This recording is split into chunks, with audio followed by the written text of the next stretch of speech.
So, good day guys. Today, gagawin natin is yung exercises for module natin. So, dito,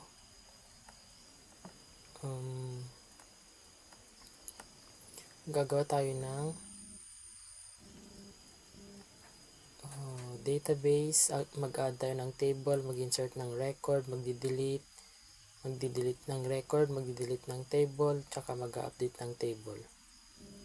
So, simulan na natin. So, ang gagawin natin is open natin yung VS Code.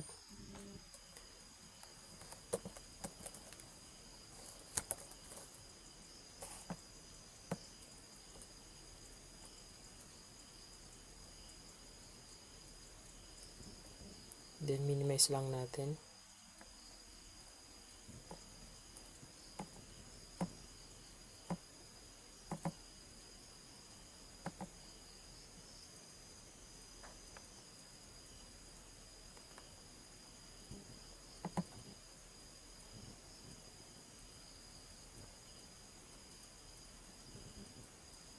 Yan.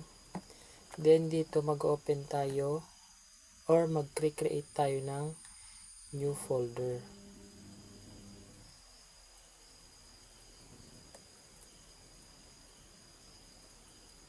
Create new folder. Dito na lang natin sa desktop ilagay. New folder. And papangalan natin siyang exercise. Node.js. MySQL DB exercises. Yan.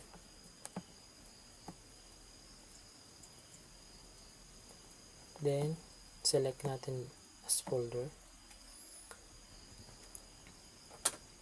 Then,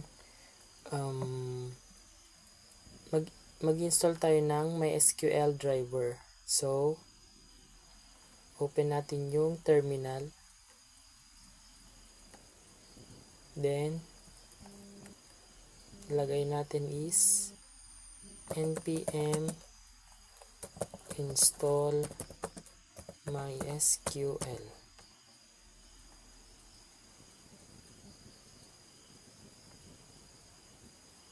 Ba tayo?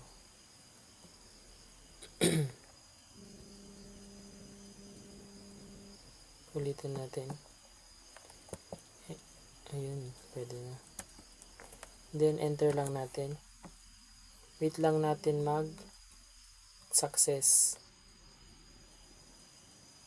para mag-proceed tayo sa next step.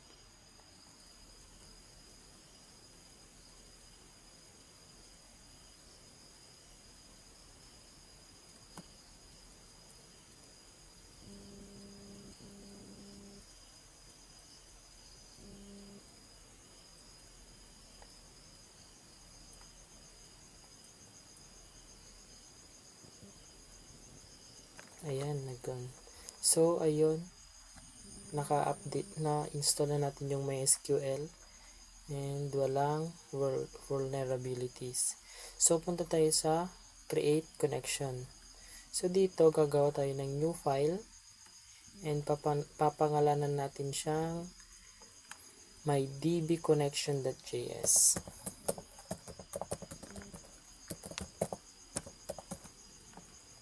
mydbconnection.js, then hit lang natin enter.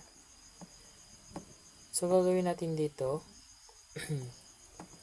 copy lang natin yung dito. I-require natin yung MySQL. So, for MySQL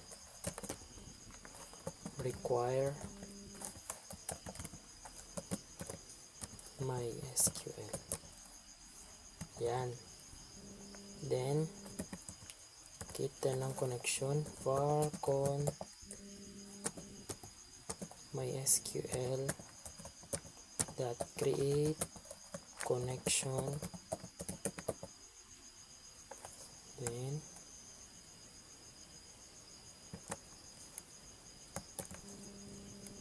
Then host natin na gagamitin dito is localhost.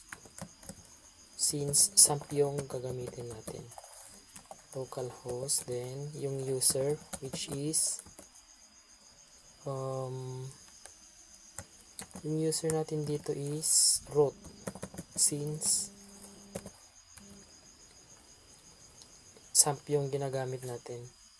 Then yung password natin is wala, since di tayo naglagay, di natin maglalagay para di tayo mahirapan later. Then connect con.connect function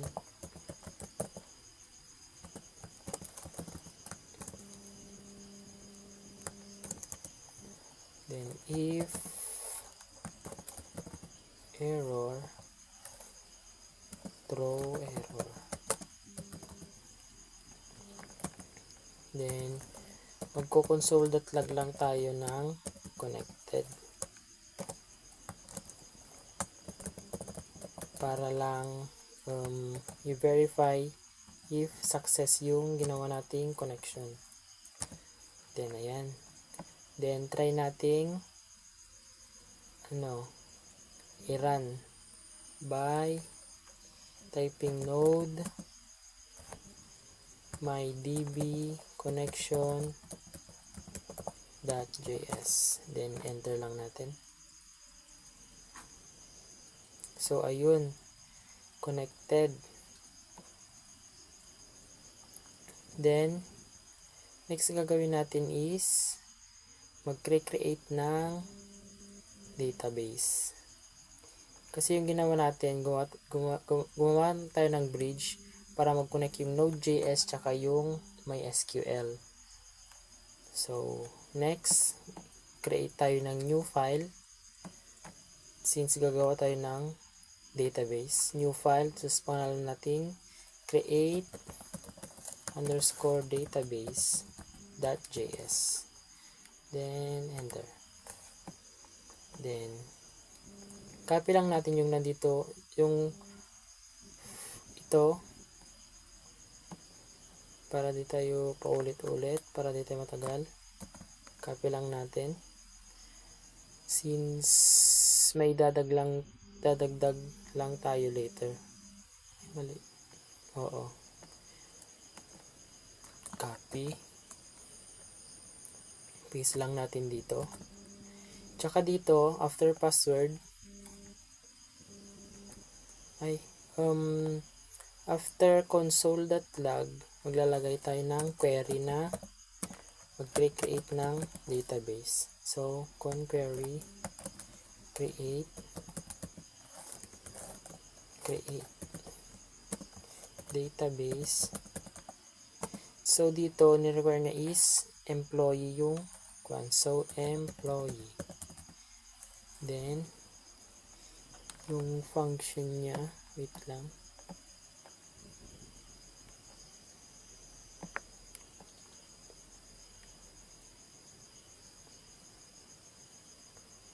Employee.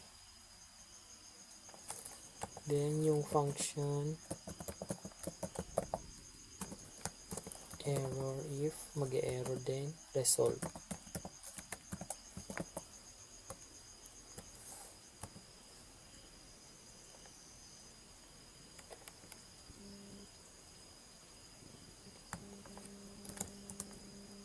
Then, if error, iti-throw niya as throw error. Then, if hindi naman, magko-console.log siya na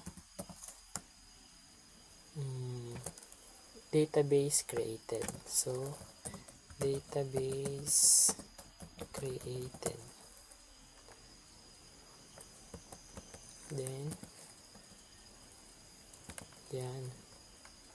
So, try ulit nating i-run if success yung pag-create natin ng database. So, close ko lang tong terminal. Tapos, open ko lang ulit. Then,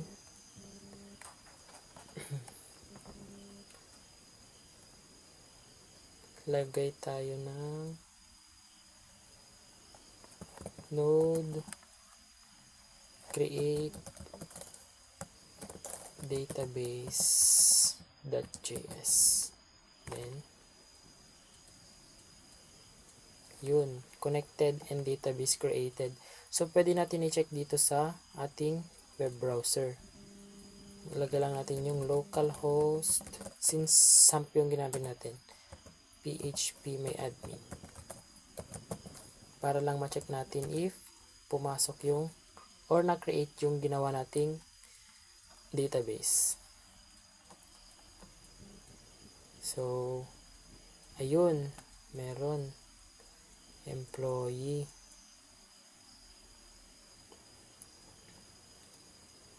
Then, balik lang tayo sa module.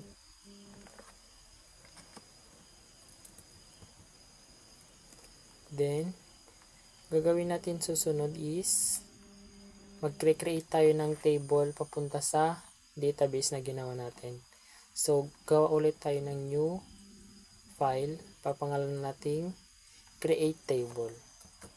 create_table.js. Yan.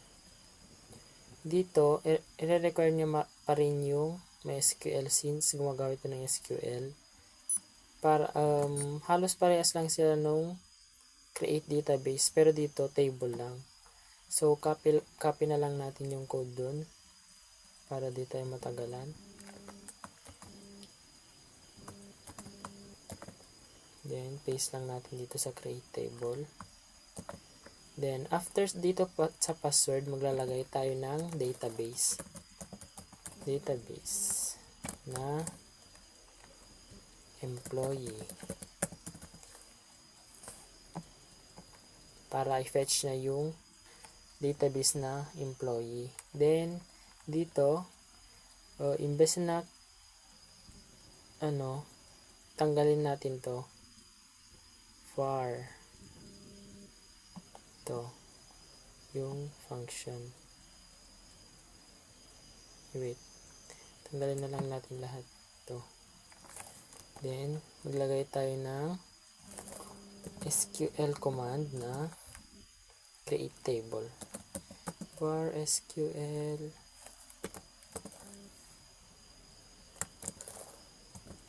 create table.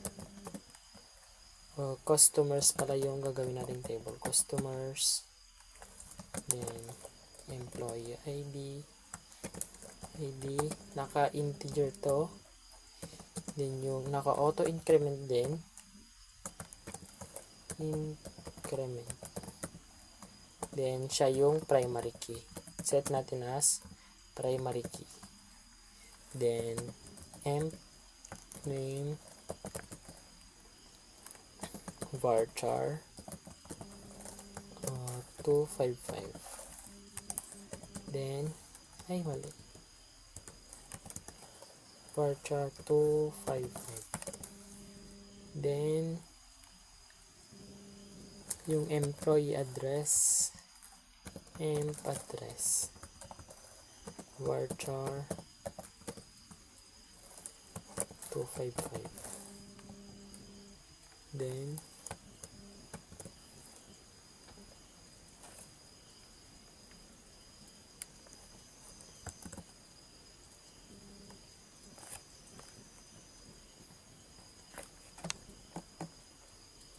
wait lang.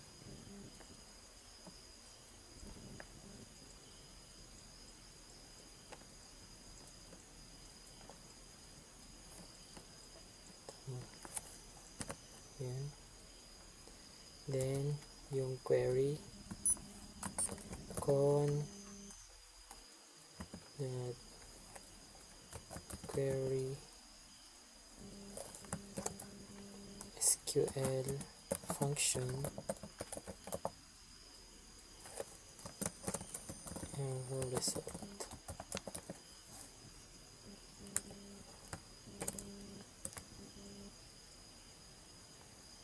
Then if error, throw niya as error. Then magko-console.log ng table created.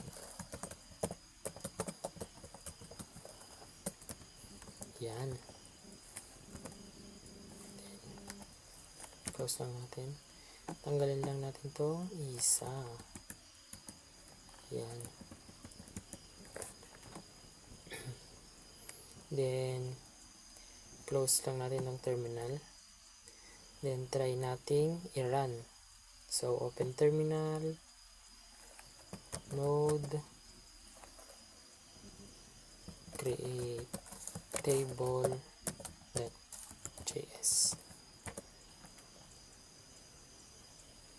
Ayun, connected and table created. So, check ulit natin sa localhost if pumasok. Refresh lang natin. Ayun. Nandito. Customers. From database. From database na employee.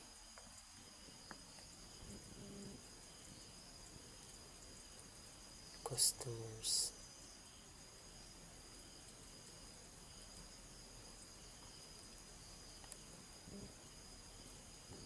Ayun.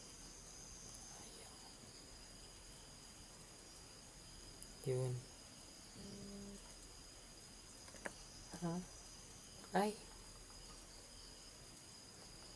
Ba't MPI lang yun? Dapat MPID. Ulit MPID. Then, close lang natin to.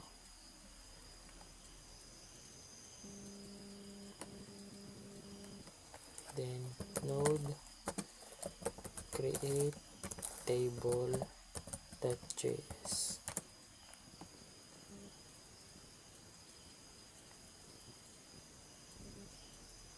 Mali na. Wait lang. Tong customer, drop lang natin.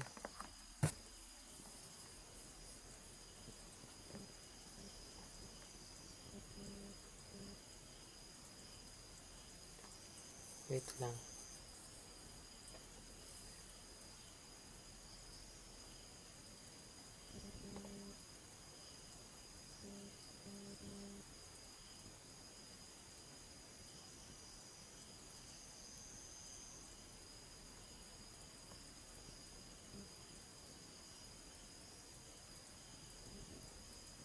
Drop lang natin.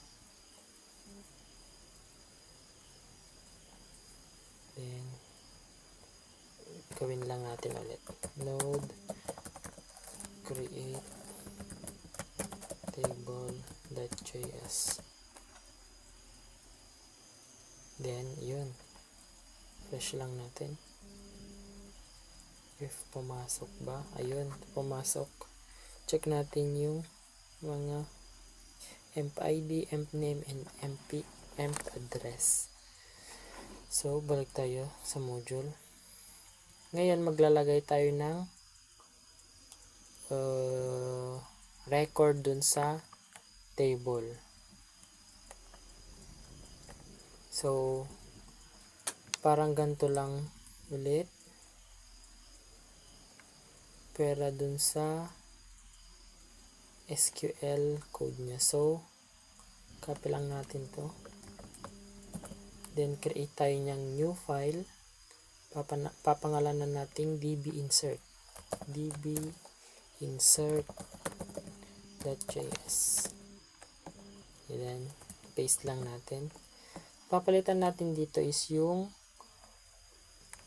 dito. Maglalagay tayo ng papalitan natin ng insert into na function. Yan. So, insert into yung table name natin na customers. Then, yung mga column name natin which is emp id. So yung emp id natin, since naka-auto increment naman siya, kahit wag na natin siyang ilagay, okay lang. Pero kung nag-aalangan kayo, pwede nyo rin ilagay. So dito, hindi na natin nilalagay since naka-auto increment naman siya, tsaka primary key naman. So tanggalin na lang natin. Lagyan natin emp name, then emp address. Yun. Then yung values niya, so values, so lagay na lang natin dito is yung pangalan natin.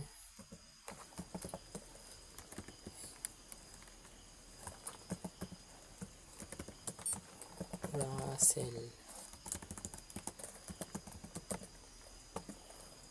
Ramos. Ayan. And yung address natin, Pened SMIS.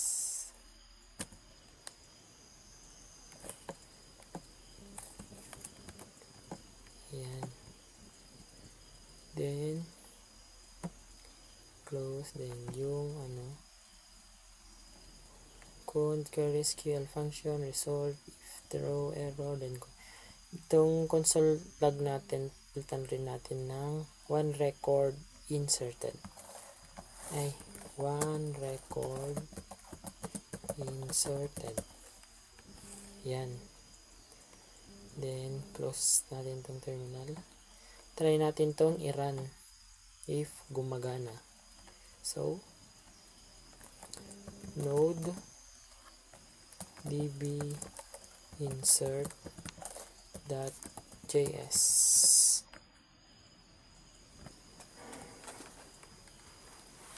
Ayun, connected and one record inserted. So check natin dun sa ating database if pumasok. Refresh lang natin. Ayun, pumasok. O diba? Kahit dito naglagay ng emp id, naglalagay siya kasi naka-auto increment and primary key siya. So tama yung code natin.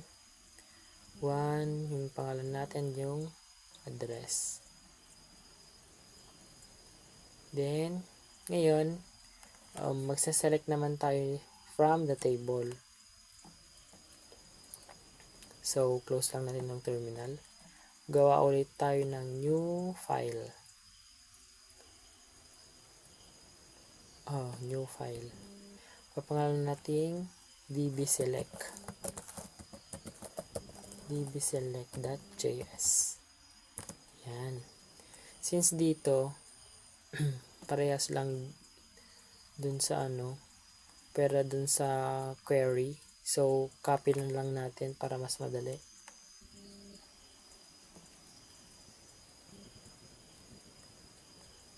Copy lang natin to, select, paste lang natin. Dito tatanggalin natin tong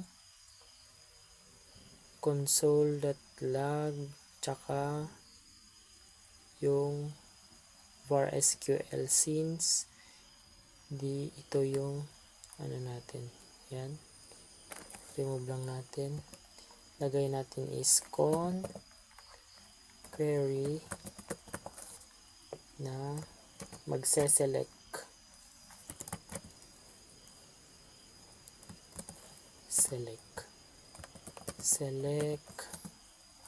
asterisk. So itong asterisk, i-fetch na lahat ng table dun sa database natin. Select from customers, then yung function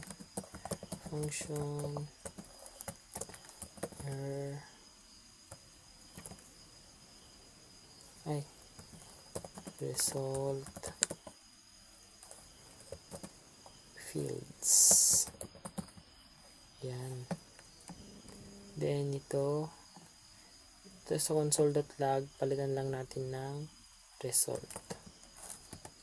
Pero walang double quotation. Result. Yan. Then, try natin i-run.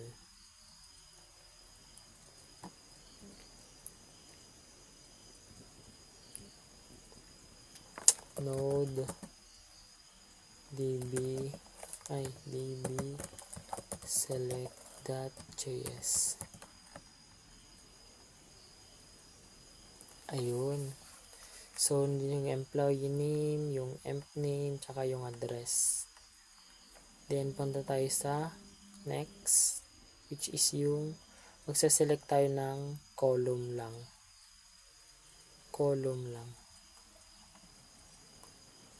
So, close lang natin to. Dito, create lang tayo ng new file. Then, papangalanan natin dbselect2.js. Yan. Then, dito, lalagay natin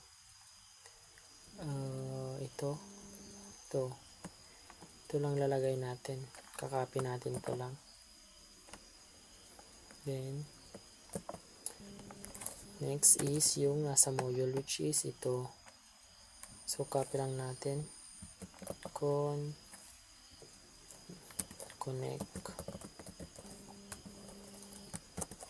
function.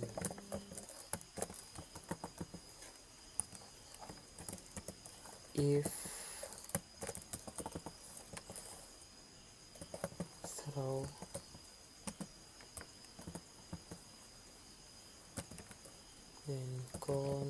then query select. So dito employee name and address lang yung fetch natin. Emp name and address from yung table natin, which is customers. Then yung function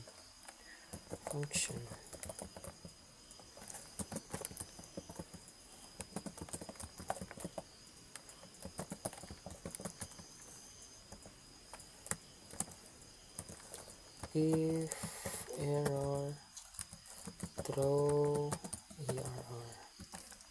Then yung console.log which is result. Then terminate natin yung code.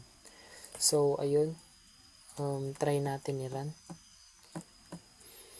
Open natin yung terminal, then node db select2.js. Ayun. Diba kanina kasama yung emp ID, pero ngayon yung emp name and address lang yung forward niya. So punta tayo sa next, dito naman yung fields object, tawag natin yung array containing information about dun sa fields ng mga result. So copy na lang natin to, konti lang naman yung papalitan natin, yung query lang tsaka yung dun, copy lang natin to. Then create tayo ng new file, then db select fields.js. Ay wait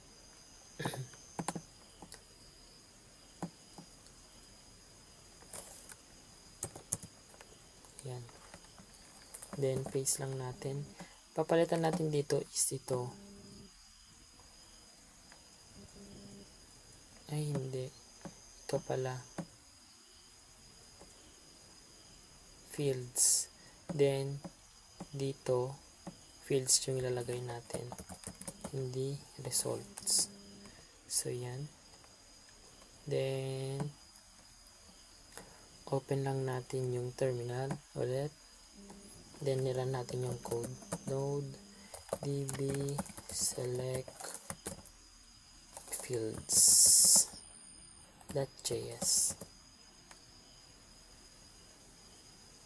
Yun. Char set number, org name, name, org table, yung table, yung db, yung catalog, decimal default, protocol. So, check yung nilagay natin. Bago tayo mag-delete ng record, punta muna tayo dito sa update table para bago tayo mag-delete ng record. So, step 9 muna tayo. Gawa tayo ng new file. Papangalan natin db update. Since mag-update tayo ng record. Yan. Then, copy lang natin yung to.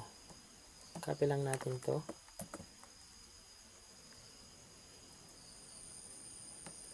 Paste lang natin. Then, copy natin ito. Ito. Connect function.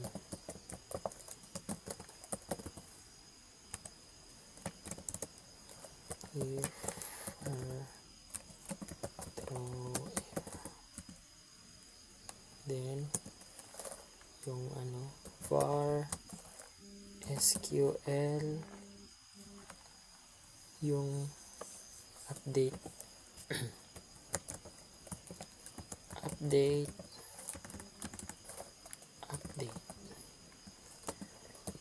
yung table name which is customers, then set kung ano yung papalitan natin. So papalitan natin dito is yung address na lang natin, emp address equal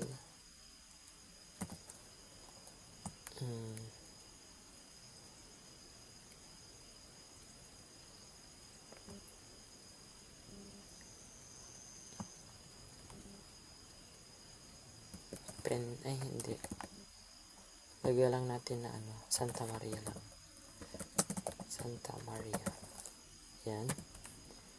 Then yung where function nyo, where emp address emp id na lang para emp id is equal to 1. Yan.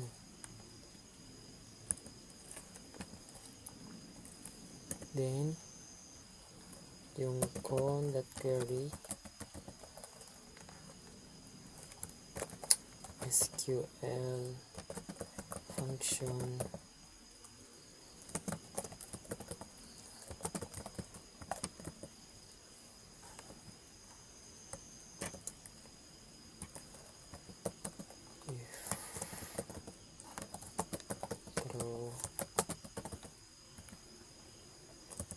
then magko-console.log lang tayo. Console.log result that affected rows plus record. Yan. Dated.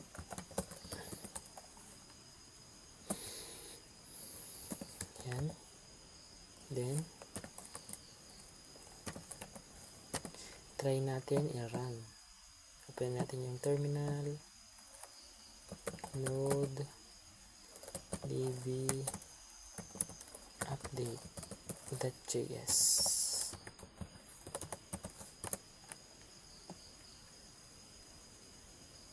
ayun, one records updated. So check natin dito sa localhost, refresh lang natin. Ayun, naging Santa Maria na yung address natin. So ngayon punta na tayo sa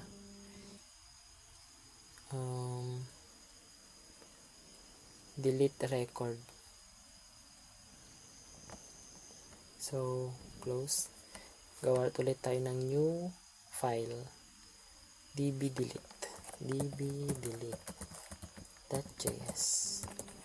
yan, paste lang natin yung same as dun, copy na lang natin yung db update.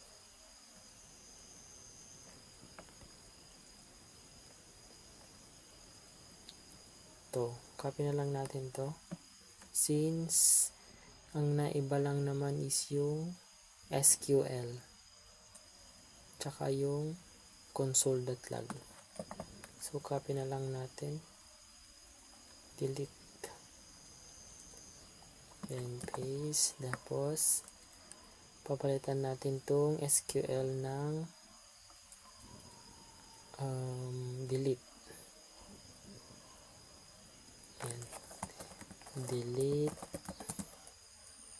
from yung table customers, then where emp id na lang gamitin natin, emp id is 1,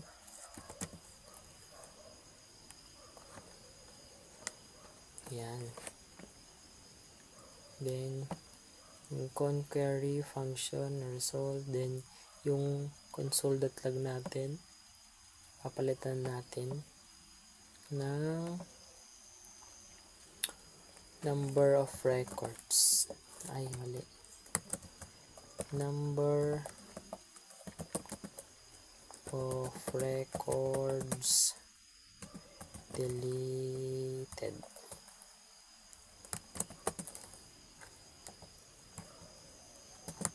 And result affected rows. Yan. So try nating i-run.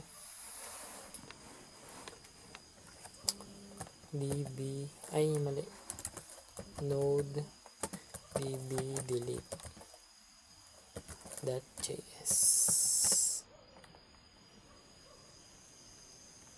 So number of records deleted, isa. Check natin sa localhost, refresh, ayun, na-delete na.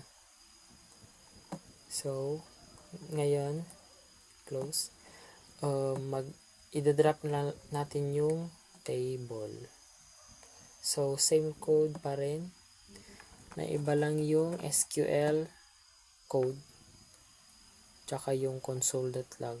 So gawa tayo ng new file, pangalan natin db drop table.js.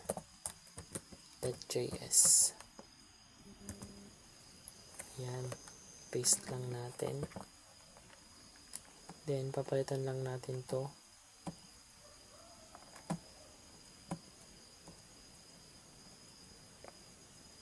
papalitan natin ng drop table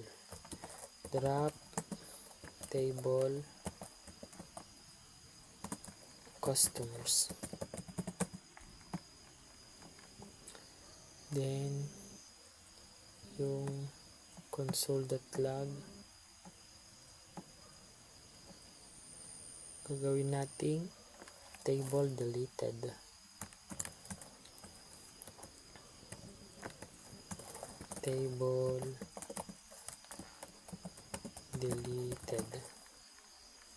Yan, try natin i-run. Node db drop table.js.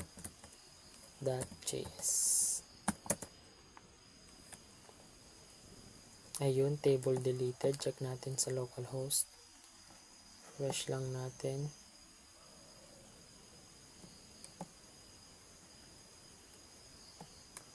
Employee. So, ayun, deleted na siya. Wala na siyang table. Balik sa module. Then, yun lang. So, thank you for watching guys, and hope to see you next video. Goodbye!